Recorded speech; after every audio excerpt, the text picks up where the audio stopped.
Hi everyone, my name is Michael Tuazon and I'm the Director of Evangelism for Souls West. I also happen to represent the Office of the President for the Generation of Youth for Christ.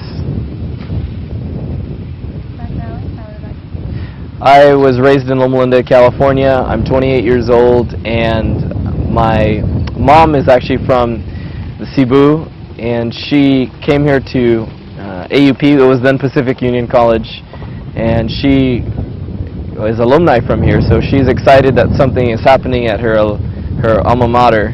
And my dad's from Pampanga, and they both met each other, and my dad was a newly found Adventist, and I'm the firstborn of the family, and my mom prayed very hard. In fact, I got my name from Revelation chapter 12 verse 7 of Michael and his angels fought against the dragon, and she named me with the idea that I would overcome the family history and the baggage, and that I would live a life for God.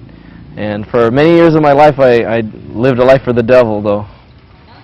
So the next question, what is your conversion story? It's a long story, but in probably the easiest way I can say it, when I was 20 years old, I was living in Hollywood, California, and living my life in the world, going to bars and parties and different things. And I had a very nice life. I was dating a very pretty girl. I had a very nice internship, and I also was going to a very good school, had good grades, had lots of friends. We'd go to Hollywood tapings. We would, do just all sorts of stuff, but I wasn't happy. I thought that maybe if I got this car, I'd be happy, or maybe if I dated this girl, I'd be happy, or if maybe I had money, I was happy, or if I got this prestigious position, I'd be happy. But whatever I had, it was only temporal, and I had a hole in my heart. And so I was just searching and searching, and God had to humble me by allowing me to lose all the very important things in my life. So within 24 to 48 hours, I lost my friends. The girl I was dating I failed a class in college, almost got kicked out of school in college. And this happened within a 48-hour time period, just all at once. Like I just lost everything. And so then I was obviously in a position where I'm now trying to search for other things in life. And I remember one day just thinking, maybe I should just go to church. I was at the time didn't care about church.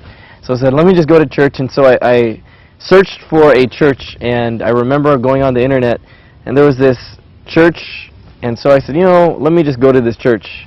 And I probably had bad intentions. I said, maybe there's a cute girl I'll meet there or something. So I had really wicked intentions, didn't really care for spiritual things. But I knew something was missing, and I just said, let me just give God a chance.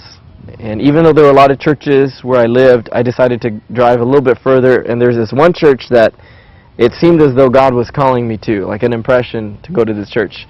On my way to this church, I get lost. I'm driving in the streets of, Los Angeles, and I get lost and I can't find the church, and I'm very frustrated, and I just say, God, if you're real, or hey, you know what, I'm going to follow the next car I see, and it better take me to church. And if it doesn't take me to church, I then forget this stuff. I'm going home, I'm going to sleep. So I remember seeing a white Mercedes-Benz.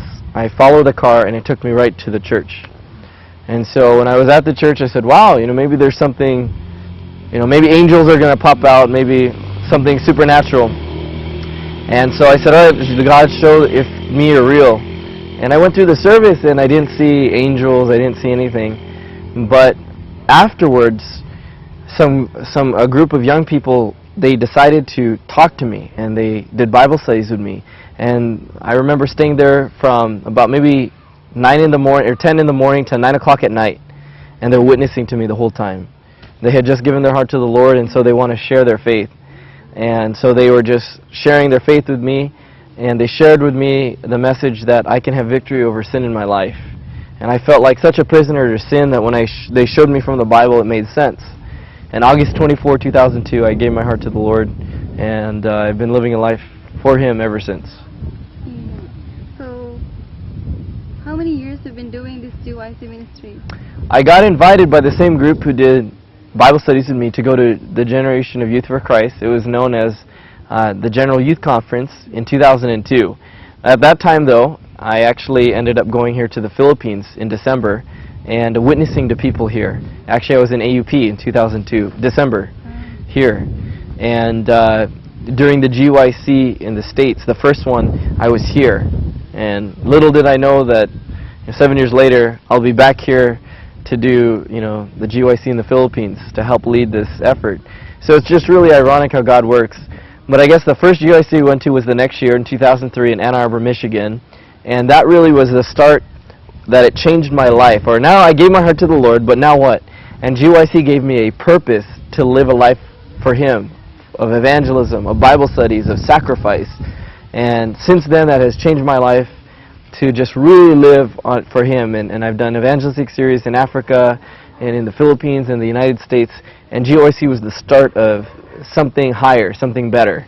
So from 2003, I've been involved. And then in 2007, Dr. Pippin and Israel Ramos, the then president, appointed me to be the assistant to the president for GYC, where I serve as the liaison and the one who visits all the youth conferences around the United States. And so I go there and I represent GYC and make sure that everyone in GYC, all the youth conferences, all the local conferences are living up to the GYC spirit.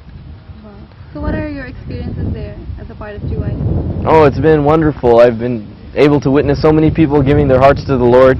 I can tell you of one. He's actually a youth pastor, and before he was just into having fun and entertainment, and he went to GYC in Minneapolis in 2007, and since then he's given his life to the Lord, and he changed his whole youth. And the next year he brought almost 50 people to GYC, and now he lives a life of evangelism, a life of purpose, and all these things are because he went to GYC. Of course, the Holy Spirit working through GYC, but he saw just all these young people wanting to live life different, and it caused him to change. And I'm inspired every time I see and witness stories of people who attend GYC. So what is your message to young people? The message to them is you only have one shot in life. You only have one life to live. Why don't you make it worth something? If you look at your tombstone, you have the day that you were born, the day that you died, and that dash. In that dash, in that story, how are you going to live your life? It doesn't matter how much you make, it doesn't matter how many cars you have, it doesn't matter any of those things when you die. None of that matters. And so the question, why don't you live a life that will last for all of eternity? You see, when you impact someone's life and live for Christ, they impact others, and then they impact others. And next thing you know, they impact people for eternity, that you'll see them in heaven. Whereas if you don't live a life for Christ, if you don't live a life for Him, and you live a life for self, at the end of your life, you just die with the most toys. You have cars, you have the different things, but you really haven't done anything to sacrifice for people.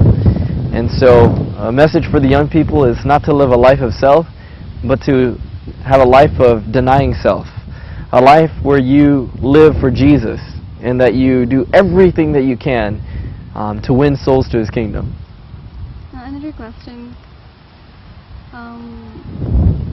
What is your goal in 2 years or in 5 years from now? What do you want to see? I want to see Jesus come. I don't want to see any more GYCs. I want to see the GYC in heaven. And so, I guess 5 years, I'd love to be out of this place. And this place only has suffering, only has diseases, death, and I'm sick of that. And I would love to see not only all my friends and family, but I travel all around the world, and people, wherever I go, they miss me, or they text me, or they email me, and I would love to be in heaven so we're not separated by distance or anything else anymore. So that's it. Last question. How do you find your stay here in the Philippines? I've been here many times, and I don't know, maybe this is my 10th time I've been here, and so it's very nice. This is the coolest it's ever been here in the Philippines. It's usually very hot. Yeah. So I'm really enjoying this. Just bought a lot of mangoes. Going to enjoy the fruits as well. So I'm really enjoying the Philippines. I'm enjoying the people. Very hospitable people. Very fun to be around. I just enjoy being here so much. And so far I've been here a few days, and it's been a lot of fun. Okay, that's it. Thank you so much. All right. Thank you, We'll Jazel. talk more